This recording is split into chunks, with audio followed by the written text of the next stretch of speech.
الحمد لله الذي بنعمته تتم الصالحات وبفضله تتنزل الخيرات والبركات. Segala puji bagi Allah yang dengan nikmatnya segala kebaikan menjadi sempurna. Salawat dan salam kita sampaikan, kita tunaikan kepada manusia yang paling agung dan mulia, baginda Nabi Muhammad sallallahu alaihi wasallam. Suri tauladan bagi kita semua. Tiada suatu perkara pun yang semakin mendekatkan kita kepada surganya Allah, melainkan sudah diterangkan oleh Nabi SAW. Tiada sebuah perkara yang semakin menjauhkan kita dari nerakanya Allah, melainkan sudah dijelaskan sejelas-jelasnya oleh Nabi Muhammad sallallahu alaihi wasallam. Oleh sebab itu, marilah kita semakin memperbanyak sholawat kepada beliau. Oleh sebab itu, marilah kita komitmen mengikuti sunnah beliau. Mudah-mudahan dengan ini semua menjadikan kita berhak mendapatkan syafaat beliau dan dapat membersamai beliau di surga Firdaus yang tertinggi. Mudah-mudahan masuk surga semua tanpa hisab dan tanpa azab. Amin ya rabbal alamin. Jamaah salat zuhur yang dimuliakan Allah Subhanahu wa taala, dituliskan oleh Al-Imam Ibnu Qudamah Al-Maqdisi dalam kitab beliau At-Tawwabin, satu kisah yang sangat luar biasa. Kisah yang menakjubkan, yang mudah-mudahan dapat membuka pikiran kita semua, dapat membuat kita mengetahui benar bagaimana Allah Subhanahu wa taala sangat rahmat dan kasih terhadap hamba-Nya. Al-Imam Ibnu Qudamah Al-Maqdisi menyampaikan, di zaman silam Nabiullah Musa alaihi salatu wassalam, beliau pernah diuji oleh Allah. Ujian dari Allah kepada Nabi Musa dan Bani Israel yang menjadi umat beliau adalah Allah tidak menurunkan hujan sekian bulan atau sekian tahun.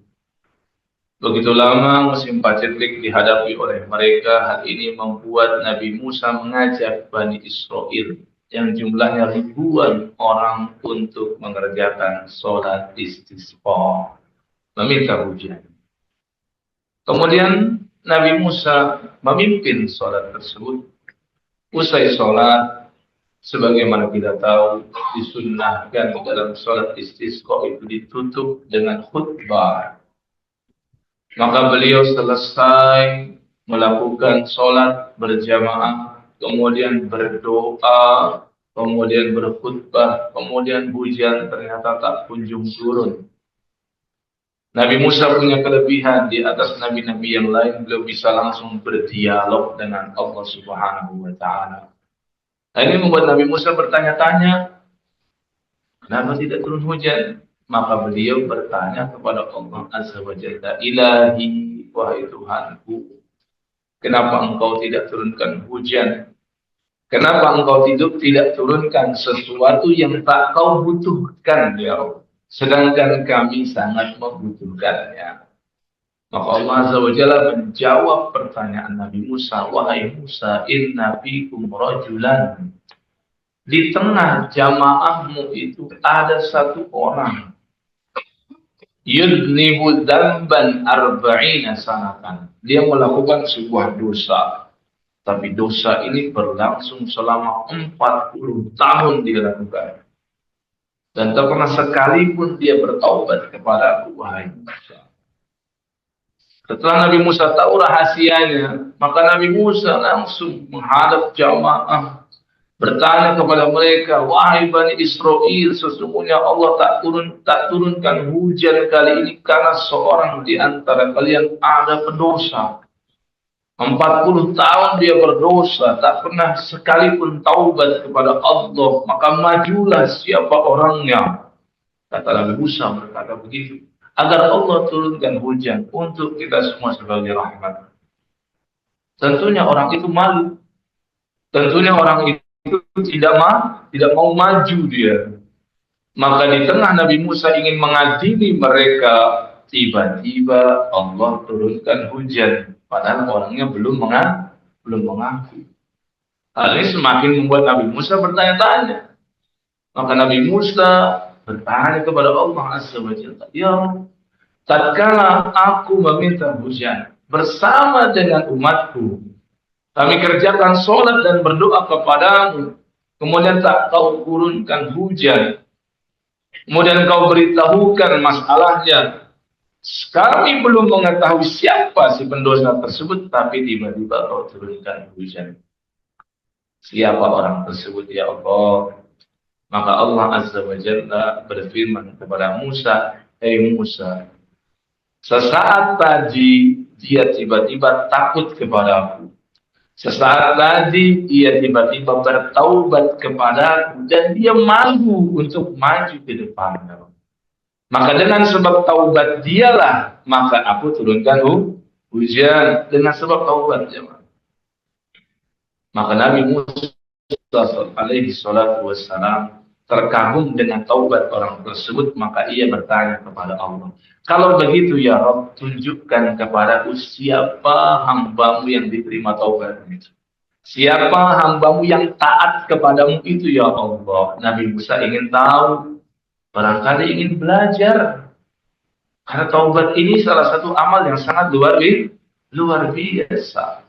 Yang sebelumnya durjana menjadi musuh Allah karena maksiat-maksiatnya, selepas dia bertaubat berubah menjadi kekasih Allah Subhanahu wa taala.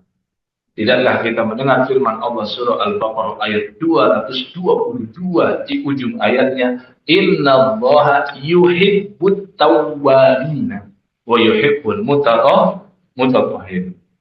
Allah nyatakan sesungguhnya dia mencintai orang-orang yang bertaubat.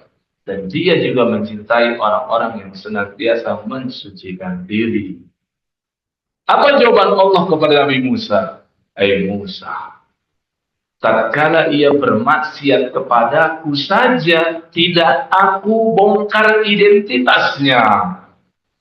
Apa mungkin ketika dia sekarang sudah taat kepadaku, justru aku malah membongkar identitasnya." Kita berbuat dosa, ya. Tatkala kita berdosa, Allah tidak bongkar aib kita di depan publik. Tatkala kita sudah bertaubat, apa mungkin justru Allah membongkar identitas kita, membongkar aib-aib dan borok kita, menyebarkan dosa-dosa kita. Ini yang disebut dengan sitir. Di antara Asmaul Husna adalah Allah menutupi aib-aib hambanya. Para salafus soleh dahulu mereka berkata, di setiap pagi hari kami bangun, kami sebut-sebut nikmat-nikmat Allah, nikmat sehat walafiat, mendapat ketentraman dan ketenangan di tempat tinggalnya, mendapat nikmat taufik hidayah, mendapat nikmat iman dan Islam. Tapi tatkala kami bandingkan nikmat tersebut dengan nikmat Allah tutupi aib kami, maka kami menjadi bingung. Mana yang lebih besar nih? Nikmat itu semua atau nikmat Allah tidak membongkar keburukan kita di depan orang lain? Seringkali orang yang memakai casing seperti saya ini, berpeci, bergamis, orang itu husnuzon, dia orang baik, betul tidak? Tapi apakah benar dia benar-benar orang baik di sisi Allah Subhanahu wa taala? Maka jika kita dianggap baik oleh orang lain, sesungguhnya bukan kita yang benar-benar baik, tapi justru Allah itulah yang maha baik telah menutupi aib kita di depan orang. Seorang tabi'in bernama Muhammad bin Wasi' rahimahullah rahmatan wasi'ah. Beliau berkata, "Lau kana lidzunubi rihun." Seandainya dosa itu punya aroma, kata beliau. Seandainya dosa itu ada aromanya, aroma busuk, aroma bangkai, aroma yang tak menyenangkan, niscaya tidak akan ada orang yang sudi duduk bersamaku. Beliau seorang ulama besar. Lo katakan nih, diri saya itu adalah buruk. Diri saya seorang pendosa. Seandainya dosa itu punya aroma, orang tuh nggak akan mau ngumpul bersama saya.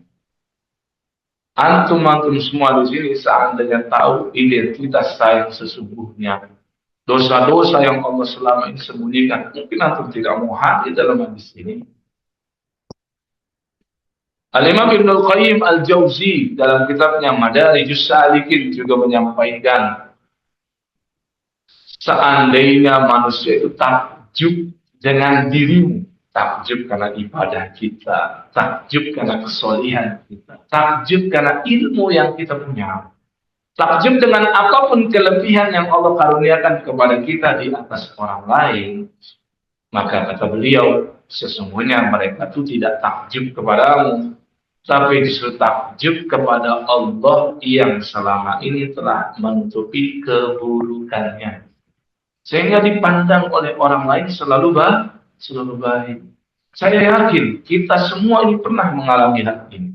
Melakukan dosa, melakukan maksiat, tidak diketahui oleh orang lain. Padahal jika Allah berkehendak, Allah bongkar itu semua. Dan rusaklah reputasi kita di depan semua manusia. Mungkin kita pernah menyaksikan ada seseorang viral kejadian buruknya, diomongin sejagat maya, dirujak oleh netizen di kolom komentar. Ada yang mengatakan, dia memang begitu, memang dia rusak dan seterusnya. Saat itu kalau kita menghayati, jika kita di posisi beliau, mungkin kita pernah melakukan dosa yang sama. Mungkin kita pernah maksiat yang sama. Bahkan mungkin kita lebih buruk daripada dia. Tapi ternyata tidak Allah viralkan hal itu. Kenapa demikian? Karena Allah punya asma'ul husna sitir. Maha menutupi aib. Nabi SAW bersabda, Inna allaha azza wa jalla hayyun sitirun yuhibbul haya'a wa sitra. Yang artinya sesungguhnya Allah itu maha pemalu. Maha pemalu. Garis bawahi, bukan malu yang sama seperti kita ya. Kesamaan kata tidak menunjukkan kesamaan hakikat. Kita malu, Allah malu. Tapi hakikatnya berbeda. Dalam riwayat lain Nabi terangkan tentang malunya Allah itu kayak apa? Allah maha pemalu karena ketika menyaksikan hambanya angkat tangan, memanjatkan permohonan dan permintaan, kemudian dikembalikan lagi ke bawah tanpa ada sesuatu apapun. Maksudnya apa? Tidak Allah kabulkan. Allah maha malu melihat hambanya meminta tapi tidak dia kabulkan, tidak dia respon doa itu. Itu yang dimaksud dengan malunya Allah. Jauh beda dengan rasa malu yang kita punya. Itu hanya kesamaan kata, tapi beda hakikat. Sitirun, dan Allah maha menutup. Maka Allah mencintai al-haya, sifat pemalu, dan mencintai juga sifat menutupi kesalahan dan aib orang lain. Jamaah, jika kita ingin senantiasa ditutupi aib kita oleh Allah Azza wa Jalla, panitia lakukanlah step-step berikut ini. Yang pertama nih, kita harus menjadi pribadi yang malu. Kita harus punya sifat haya. Kata Nabi, haya itu bagian dari iman. Malu itu bagian dari keimanan. Tatkala ingin bermaksiat, kita pikir lagi. Malulah diketahui oleh orang lain. Maka Nabi SAW sampaikan, jika kau tak punya rasa malu, fasna ma syi'ta, lakukan sesukamu, terserah deh, kata Nabi. Kalau sudah nggak punya rasa malu.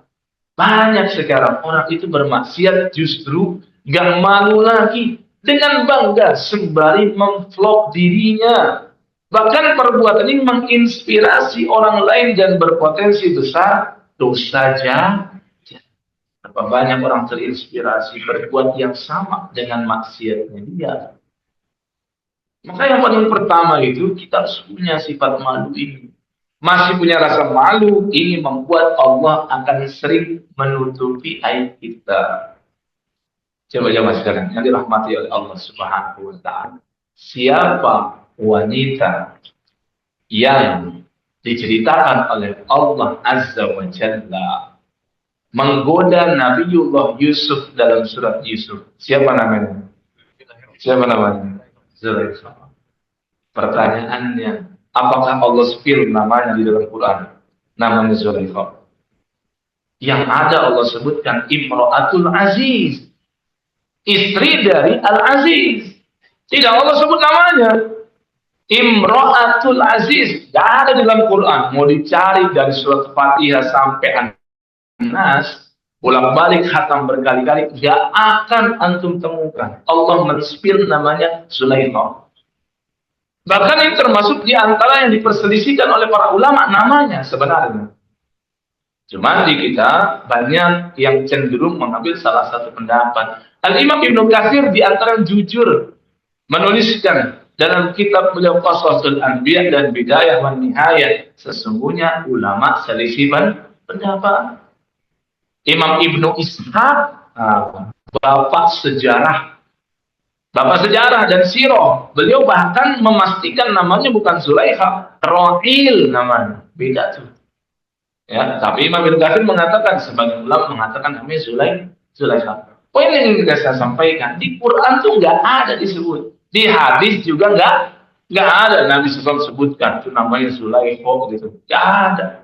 Yang ada itu adalah cerita-cerita dari zaman silam, dari Israiliyat, yang kata Nabi memang wahaditsu an Bani Israil, boleh saja kita menyampaikan Israiliyat sepanjang apa? Tidak bertentangan dengan Quran dan Sunnah. Maksudnya Quran nggak menyebutkan, hadis nggak menyebutkan, maka boleh-boleh saja mengambil detail dan rinciannya dari Israiliyat karena tidak bertentangan. Dan pesan Nabi sih, jangan didustakan dan jangan dibenarkan. Maksudnya jangan kekeh banget memastikan namanya Zulaikha. Pesan Nabi begitu. Kalau menerima berita Israiliyat. Kenapa Allah tidak menyebutkan sehingga nama dia itu disebut terus sampai hari kiamat? Nabi Yusuf itu sebelum Masehi, jamaah. Lama sekali masanya. Kenapa wanita yang kelak bertaubat ini setelah menggoda anak asuhnya sendiri yang sudah mulai dewasa? Dan di akhir sebagian riwayat menyebutkan dinikahi oleh Nabi Yusuf alaihi salatu wassalam. Karena wanita ini masih punya rasa malu. Allah ceritakan warawadathu allati huwa fi baitiha an nafsi wa ghallaqatil abwaba wa qalat haytalak. Dan surat itu disebutkan, dan si perempuan pengasuh Nabi Yusuf, ya, istri dari Al-Aziz, dia menutup semua tirai, pintu, jendela. Bahkan disebutkan di beberapa riwayat, patung yang dia pasang gitu, dia tutup juga itu penutup karena dia malu kepada Tuhannya yang saat itu belum beriman kepada Allah, masih punya rasa malu dia. Karena masih punya rasa malu ini pun akhirnya Allah sembunyikan nama dia, hanya disebutkan anonim saja, ya kan? Imra'atul Aziz, nggak jelas ya, mana kan istri pejabat gitu, istri dari perdana menteri Raja Mesir saat itu, belum Fir'aun ya, masih jauh. Dia bernama Amenhotep itu. Dalam sejarah Mesir disebutkan. Dan nanti Amenhotep, anaknya Amenhotep kedua itu kan beriman kepada Nabi Yusuf itu. Ya. Itu kuncinya pertama, kita miliki dulu rasa malu. Sehingga Allah akan menutupi kesalahan kita. Karena Allah mengapresiasi kita punya rasa malu. Yang kedua, jangan lupa doa sama Allah, zikir dan doa, paling tidak zikir pagi dan petang. Tahu nggak rahasia dalam zikir pagi dan petang bacaan? Allahumma inni as'aluka al-afwa wal afiyah fid dunya wal akhirah. Allahumma inni as'aluka al-afwa wal afiyah fi dini wa dunyaya wa ahli wa mali. Allahumma astur aurati wa amin raw'ati. Allahumma hafizni min bayni yadayya wa min khalfi wa an yamini wa an shimali wa min fawqi wa a'udzu bi'azamatika an ughtala min tahti. Garis bawahi di bagian Allahumma astur aurati. Ya Allah, tutupi kekurangan. Kekurangan dalam fisik maupun kekurangan dan celah pada keburukan-keburukan kita. Yang ketiga, jangan pernah membongkar aib diri sendiri. Jangan pernah. Karena Allah sangat membenci al-mujahirin. Hati ya, jangan tertukar, bukan muhajirin, tapi mujahirin. Kalau muhajirin, ini sifat baik. Para muhajirin, orang-orang yang hijrah. Tapi yang di sini disebut mujahirin oleh Nabi. Allah paling gak suka dengan mujahirin. Siapa mereka? Bermaksiat di malam hari dan Allah tutupi kemaksiatan. Tapi besok paginya, besok harinya dengan bangga dia viralkan di depan orang-orang. Jadi trending topik di masyarakat tentang perbuatan tersebut. Manusia sekarang lebih parah. Gak nunggu besok. Live langsung dia, ya, bermaksiat dia ke sebuah diskotik, ke sebuah tempat hiburan malam, sembari mengajak orang-orang. Bayangkan, ini jauh lebih buruk. Ini sudah nggak punya rasa malu. Dia membongkar aibnya sendiri. Orang yang seperti ini tidak pantas untuk Allah tutupi aib dan kesalahan. Yang terakhir yang keempat, jangan suka bongkar aib orang lain. Ya Nabi Islam wa man satara musliman satarahu Allahu fid dunya wal akhirah. Barang siapa yang menutupi kesalahan dan aib seorang muslim, Allah akan tutupi kesalahan dan aib dia baik di dunia maupun di akhirat. Kelak di yaumul hisab ada orang-orang yang diadili oleh Allah di depan publik. Apa sebabnya? Karena suka membongkar kesalahan orang lain. Tapi ada orang-orang yang dilakukan hisab kepadanya dengan sidang tertutup. Tidak diketahui oleh orang tuanya sehingga dia malu. Tidak diketahui oleh istrinya sehingga dia malu. Tidak diketahui oleh anak-anaknya sehingga menjatuhkan reputasinya. Mereka adalah orang-orang yang suka menutupi aib dan kesalahan orang lain. Sehingga citranya, reputasinya tetap baik di mata keluarganya, di mata orang tuanya, dan di mata orang lain. Wallahu a'lam bishawab. Subhanakallahumma bihamdika, asyhadu an la ilaha illa anta, astaghfiruka wa atubu ilaik. Wassalamualaikum warahmatullahi wabarakatuh.